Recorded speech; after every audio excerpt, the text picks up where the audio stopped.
Hai dan Assalamualaikum. Pada kali ini pula saya akan bercerita mengenai legenda Hantuah. Hantuah ialah seorang pahlawan legenda berbangsa Melayu pada masa pemerintahan Kesultanan Melaka di abad ke-15, iaitu Kesultanan Melayu Melaka yang bermula pada 1400 hingga 1511 Masihi. Menurut rekod sejarah, beliau lahir di kampung Sungai Duyung, Melaka kira-kira dalam tahun 1444.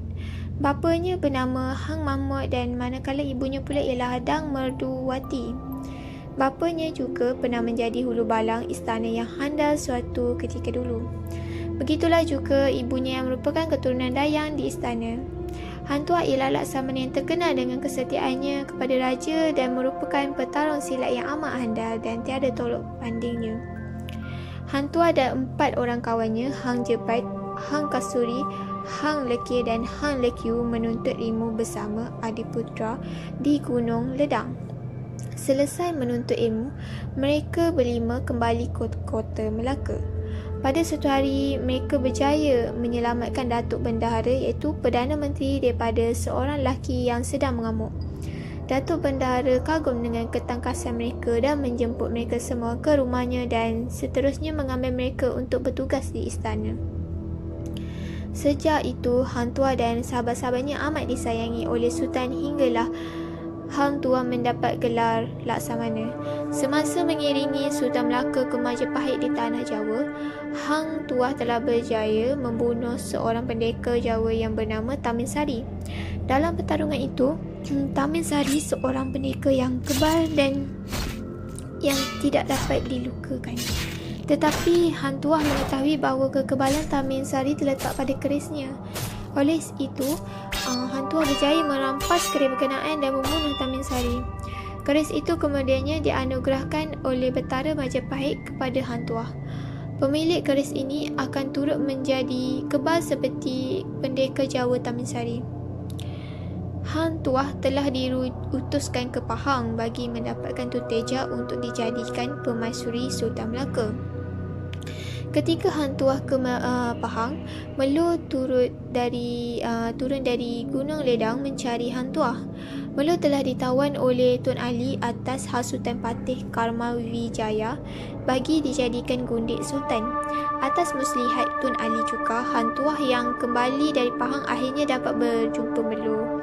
Tetapi Sultan juga turut menyaksikan perbuatan Hang Tuah itu. Melu dan Hang Tuah dihukum bunuh kerana difitnah berzina dengan Melu yang telah menjadi gundik Sultan. Namun, hukuman mati tidak dilaksanakan oleh bendahara. Sebaliknya, Hang Tuah disembunyikannya di sebuah hutan di hulu Melaka. Hang Jebat telah dilantik oleh Sultan menjadi laksamana menggantikan Hang Tuah dan keris Tamin Sari telah dianugerahkan kepada Hang Jebat. Hang Jebat sebagai sahabat karib Hang Tuah menyangka bahawa Hang Tuah telah teraniaya dan telah menjalani hukuman mati. Hang Jebat menurut hikayat Hang Tuah atau Hang Kasturi menurut itu sejarah Melayu bertindak derhaka kepada Sultan dan mengambil alih istana. Tidak ada pendekar atau panglima di Melaka yang dapat menentang Hang Jebat atau Hang Kasturi yang telah menjadi kebal kerana adanya keris Tamin Sari di tangannya. Sultan Mahmud terpaksa melarikan diri dan berlindung di rumah bendahara. Pada masa itu, Baginda baru menyesal kerana membunuh Hang Tuah yang tidak bersalah. Inilah masanya bendahara memberitahu yang Hang Tuah masih hidup. Hang Tuah kemudiannya telah dipanggil pulang dan dititahkan membunuh Hang Jebat. Setelah 7 hari bertarung, Hang Tuah akhirnya berjaya merampas semula Tamin Sarinya daripada Hang Jebat dan membunuhnya.